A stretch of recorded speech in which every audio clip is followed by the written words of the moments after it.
Coucou mes petites étoiles. Aujourd'hui je passe le cap des vidéos éducatives dont je vous parle depuis des mois.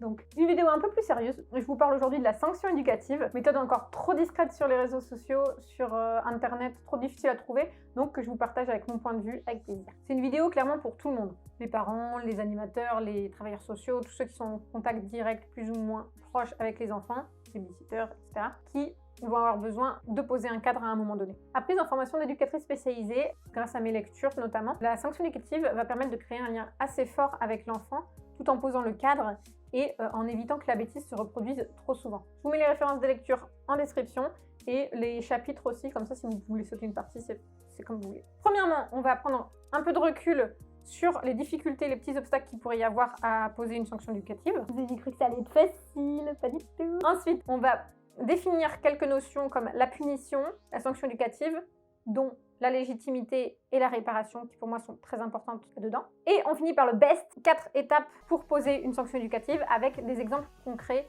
pour la mise en place. Let's go!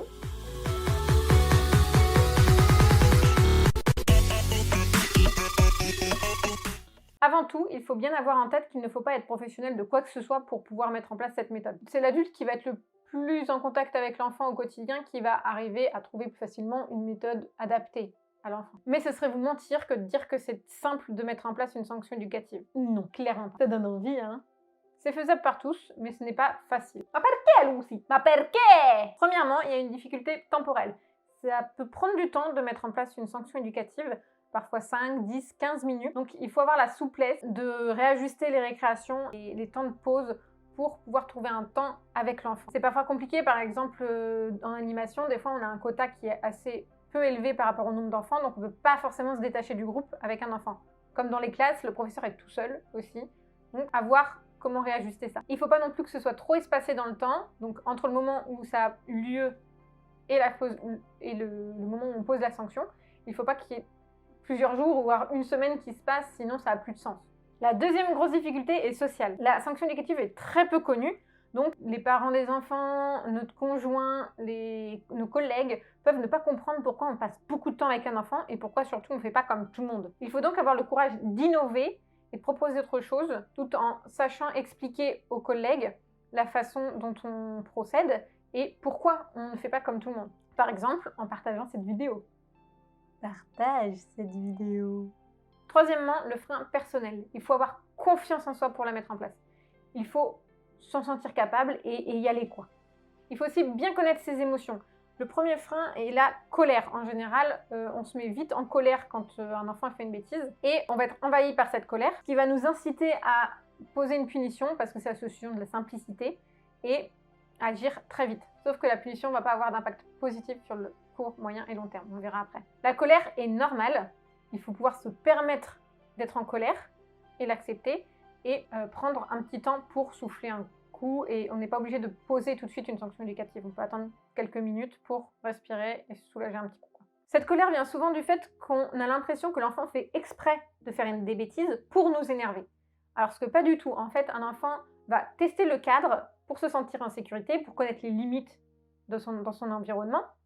Et c'est tout à fait normal et sain, tous les enfants le font. Et c'est grâce à ça qu'ils se construisent. Il faut donc s'autoriser et autoriser l'enfant à être libre de faire des erreurs. Et ça va demander un lâcher-prise et de ne plus avoir envie de contrôler tout ce que fait l'enfant tout le temps. Et ce point-là pour moi est le plus important, c'est se faire confiance et faire confiance à l'enfant. La définition! Definition.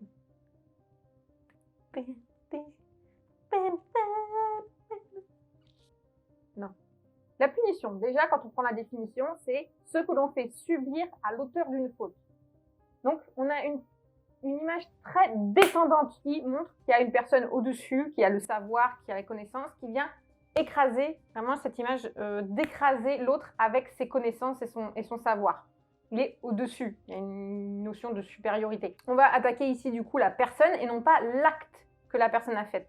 Ce sont deux choses bien différentes. Par exemple, dans la sanction, on va se concentrer plus sur l'acte. Comme on l'a dit tout à l'heure, la punition va être une solution de simplicité sous l'emprise de la colère. On va agir très très vite. Ça m'est déjà arrivé aussi. Hein. Et l'important, c'est d'en prendre conscience et de pouvoir réagir en fonction de ça. Par exemple, un enfant en train de courir partout et en train de crier, on va lui prendre son téléphone pour le punir. Sauf que ça n'a aucun impact positif sur le long terme parce qu'il n'y a pas de sens direct entre le fait de courir et de crier et le fait de voir un téléphone. Complètement différent. La notion de peur intervient également. On a un adulte qui fait peur à l'enfant. L'enfant a peur, déjà, premièrement, de recevoir toute cette colère d'un coup sur lui. Et d'un autre côté, il a peur de devoir faire quelque chose de désagréable ou qu'on lui prenne quelque chose, comme le téléphone, prendre le téléphone, ou alors aller au coin, être exclu du groupe, encore recopier des lignes. Donc, on se questionne à ce moment-là sur la position qu'on veut avoir en tant qu'adulte avec l'enfant. Est-ce qu'on veut être un adulte qui provoque de la peur, donc un danger, parce que la peur, à la base, c'est une émotion qui est censée prévenir d'un danger, ou est-ce qu'on veut être un adulte qui a un lien avec l'enfant, qui travaille avec ce lien?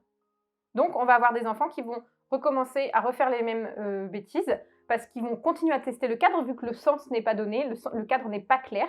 Donc, tester les limites, tester pour savoir où est ce cadre. Pour vous mettre à la place de l'enfant, par exemple, vous pouvez réfléchir et penser à ce que vous avez mal vécu quand vous étiez petit. L'idée, c'est de casser tous ces codes intergénérationnels qu'on a reçus depuis des années et donc innover nos pratiques. Dans la sanction éducative, la personne est libre de faire des erreurs. Elle est aussi individuelle et elle va se concentrer sur l'action, comme on a dit tout à l'heure, que fait la personne et pas sur la personne en elle-même. On a déjà un mouvement plus agréable de l'ordre de la pousser vers le haut. L'adulte va faire avec l'enfant et va l'amener à l'épanouissement, donc à l'apprentissage de ce qu'il faut faire et ce qu'il ne faut pas faire. La sanction éducative se base sur la légitimité de l'adulte à pouvoir dire ce qu'il faut faire et ce qu'il ne faut pas faire. C'est quoi un adulte légitime? La définition de légitimité, c'est ce qui est juste et équitable. Donc l'adulte va être équitable dans le sens où il va se mettre au même niveau que l'enfant. On n'est plus dans quelque chose comme tout à l'heure de l'ordre de l'adulte supérieur qui sait tout, qui impose ses règles, ses connaissances et son expérience. Mais l'adulte vient se mettre au niveau de l'enfant comme quelqu'un qui ressent les choses comme lui et capable d'échanger, de discuter avec lui. Un adulte juste, c'est quelqu'un qui va lui donner la possibilité de faire des erreurs et de pouvoir les réparer. Un adulte juste, c'est aussi quelqu'un qui va être cohérent au quotidien entre ce qu'il fait et ce qu'il dit. Par exemple, si quelqu'un vous dit « arrête de fumer » alors avec la clope au bec, il n'est pas cohérent et ça donne pas envie de faire ce qu'il nous dit, quoi. Un adulte juste, c'est aussi quelqu'un qui va avoir une intention de l'ordre du bien-être de l'enfant derrière les règles qu'il pose et derrière la sanction éducative. L'objectif premier, quand on pose des règles pour l'enfant, c'est sa sécurité et son lien social. Et quand l'adulte va l'avoir en tête, ça, l'enfant va le ressentir et va savoir que c'est pour son bien. Par exemple, on ne court pas sur la route parce que c'est dangereux pour l'enfant. Et ça peut être aussi dit explicitement. Pour que l'enfant puisse comprendre, des fois, il faut pouvoir le verbaliser. Dernier terme important, la réparation. L'enfant a cassé un lien ou un objet, donc il va avoir besoin de se reconstruire. Il va avoir besoin de se réparer lui-même et de réparer le lien social ou l'objet qui a été cassé. En se réparant, il va pouvoir être réintroduit dans la société et ça va bien finir un cycle, ça va finir une boucle liée à l'événement, donc on repart à zéro après. Ok, maintenant, comment c'est qu'on fait? La reconnaissance de l'erreur. L'enfant doit comprendre et être d'accord sur le fait que l'action n'est pas correcte. Un adulte rappelle la règle. Bon, ça sert à rien d'être plusieurs parce qu'après ça peut être agressif, surtout s'il y a de la colère dans l'environnement, qui est plein d'adultes autour de l'enfant pour lui dire c'est mal, c'est mal, c'est mal.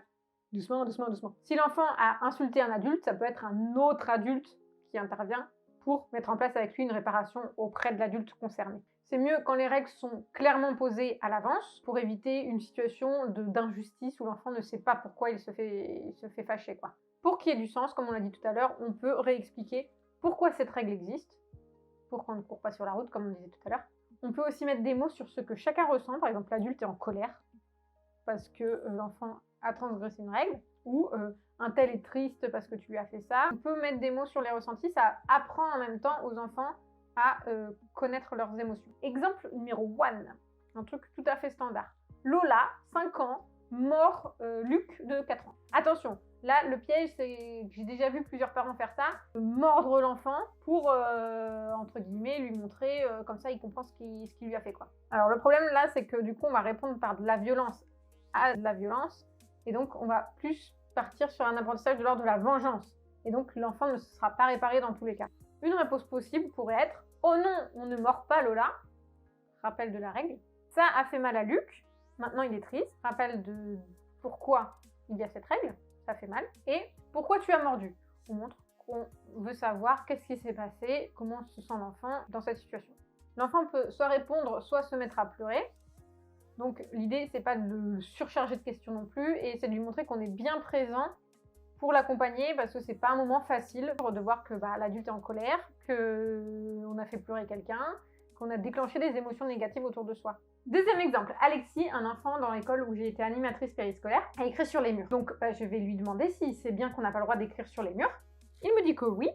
Je lui demande pourquoi il a fait ça. Il hausse les épaules, donc je traduis avec mes mots. Donc, tu sais pas pourquoi. Il acquiesce, donc je sais qu'on peut passer à la suite. Il a compris, il n'a pas le droit. C'est parti. La deuxième étape, c'est le choix de la réparation. On va choisir avec l'enfant une action à faire pour pouvoir se réparer. Il faut que cette action soit proportionnelle. Donc pour une petite erreur, on va faire une petite action. En choisissant cette réparation, on va essayer de valoriser l'enfant. Qu'est-ce qu'il sait faire? Qu'est-ce qu'il sait bien faire? Qu'est-ce qu'il peut faire pour pas le mettre encore plus en difficulté? L'enfant va parfois choisir lui-même sa réparation et des fois il va mettre beaucoup trop, donc c'est même à nous de descendre les exigences parce qu'il est tellement enthousiaste à l'idée de se réparer et de faire quelque chose de bien pour recréer du lien avec l'adulte qui va sortir des choses incroyables. Pour la morsure de Lola par exemple, on va pouvoir lui proposer de faire un petit dessin, lui faire un petit cadeau ou alors juste de lui donner un coup de main à Luc pour faire quelque chose ou encore lui dire une phrase gentille. En s'intéressant aussi peut-être à ce que Luc aime bien pour faire quelque chose de plus personnalisé, plus spécifique. Pour Alexis, qui est un peu plus grand, je lui ai demandé à lui qu'est-ce qu'il pourrait bien faire de ce qu'il a écrit sur le mur, comment on pourrait rectifier tout ça. Et donc il m'a proposé de le nettoyer, il m'a dit avec du papier, du sopalin et de l'eau. Donc moi je lui ai proposé des brosses. Donc ensemble aussi on construit une solution qui va être un peu plus ou moins réaliste parce que moi je connais le matériel de l'école. Et lui, il a ses idées, donc je lui apporte quelque chose en plus. La troisième étape, c'est la mise en place de cette réparation. Donc on va faire avec l'enfant. On va être présent avec l'enfant lors de cette mise en place, jusqu'au bout. Ça peut être un moment agréable, au contraire. L'idée, on le rappelle, c'est pas que l'enfant se sente mal, c'est que l'enfant puisse apprendre de son erreur et ne pas refaire la même erreur. La présence de l'adulte est importante parce que l'adulte va prendre l'enfant avec lui en quelque sorte et le ramener dans le lien social avec lui. Pour Lola, qui a décidé au final de faire un dessin pour Luc, on va pouvoir l'aider à choisir les gommettes, on va pouvoir l'aider à choisir les couleurs. Alexis, lui, allait chercher de l'eau et était content de m'avoir à ses côtés pendant qu'il frottait et on pouvait parler de tout et de n'importe quoi du quotidien. Et c'est là que c'est un lien qui se crée aussi. Dans la cour de récréation, il y a des enfants qui sont venus questionner, titiller un peu pour savoir qu'est-ce qu'il fait, pourquoi vous êtes là, qu'est-ce que vous faites sur le mur. Donc moi je leur explique, écoutez, Alexis il a fait une bêtise, maintenant c'est très bien, il est en train de réparer, donc je le valorise socialement. Donc ça dégage en fait la possibilité qu'il y ait des humiliations ou des moqueries de la part des autres enfants, et je leur dis de s'éloigner parce qu'ils n'ont pas forcément besoin d'être là. Ça va permettre aussi à Alexis de se sentir plus en sécurité dans cet apprentissage et dans cette réparation. La quatrième et dernière étape, c'est le retour dans le lien social. On va, avec l'enfant, retourner auprès des autres, donc clôturer cette réparation. Par exemple, par des félicitations ou par des acceptations d'excuses de la part des autres. Pour Lola, on va aller donner le dessin à Luc, voir comment il réagit, et il faut vraiment être présent parce que Luc aussi est libre d'accepter ou de ne pas accepter le dessin. Mais il faut pouvoir valoriser Lola en disant écoute, tu as fait ton maximum, tu as fait tout ce que tu pouvais, il est libre d'accepter ou pas, et donc moi je suis fière de toi, de ce que tu as fait jusqu'au bout. Alexis, lui, on va aller dire à la maîtresse qui était au courant qu'il avait écrit sur les murs, c'est très bien, il a réparé sa bêtise, donc on peut passer à autre chose. L'important c'est de ne pas revenir dessus après. La clôture, la réparation est censée vraiment faire passer à autre chose pour que l'enfant puisse apprendre que quand il fait des erreurs, la vie elle continue et on peut s'améliorer. Et sinon ça fait des adultes comme on en voit beaucoup aujourd'hui qui ont peur de faire des erreurs et qui du coup qui se lancent même pas dans certains projets. Moi la première, hein, qui ne se lancent même pas dans certaines choses parce que ils n'ont pas été accompagnés, même en étant petits, sur des petites erreurs, à pouvoir améliorer leur situation. Et ça a créé un lien aussi parce que Alexis, après, il venait beaucoup plus facilement vers moi pour me proposer des jeux, pour pour des disputes avec des copains. Donc c'était un moment qui faisait aussi grandir la relation que j'avais avec les enfants de l'école. Voilà, si vous avez déjà mis ça en place ou si vous avez des exemples, n'hésitez pas à mettre en commentaire pour pouvoir échanger aussi avec les autres. N'hésitez pas si vous avez des questions aussi pour des trucs plus spécifiques. Si vous voulez faire un petit retour sur le côté technique de la vidéo aussi, n'hésitez pas que je puisse continuer à évoluer. Et je vous fais des gros bisous, n'oubliez pas le bonus. En gorge sèche, c'est-à-dire... J'ai les 5 lignes. Chaud. Chaud devant. Pardon. Definizione. La definizione. Definition. Définition. Definizione. Non, non, non, non, non, non. Non, non, non, garde pas ça, non. Si, c'était ça. C'était ça, Lucie. On était bon, hein. Tout va bien dans le milieu des paradis. Oh putain, Lucie. On a fait la première partie, là. On laisse pas tomber, on a fait moins que la moitié. Fuck you, Mary, Mary, Mary. Je suis en train de blinder ma carte SD. Punition. Non. C'est une phrase, on fait une transition, mais c'est trop bien la punition. On adore. Ça filme hein, depuis tout à l'heure, Lucie. C'est déjà, on part. Je ne suis pas un robot. On va s'en sortir. Bombo. Bombo. Yes! Wouh! J'ai l'intro! Les gars, j'ai l'intro! J'ai l'intro! J'ai l'intro! Apprise en formation d'éducatrice spécialisée, la formation éducative. Oh. C'est une pratique que j'adore et que je pratique. Mais non, mais Lucie, mais reste sur ton texte. J'espère qu'on n'entend pas dans le micro le bruit de pluie, hein? Pas que ça à foutre!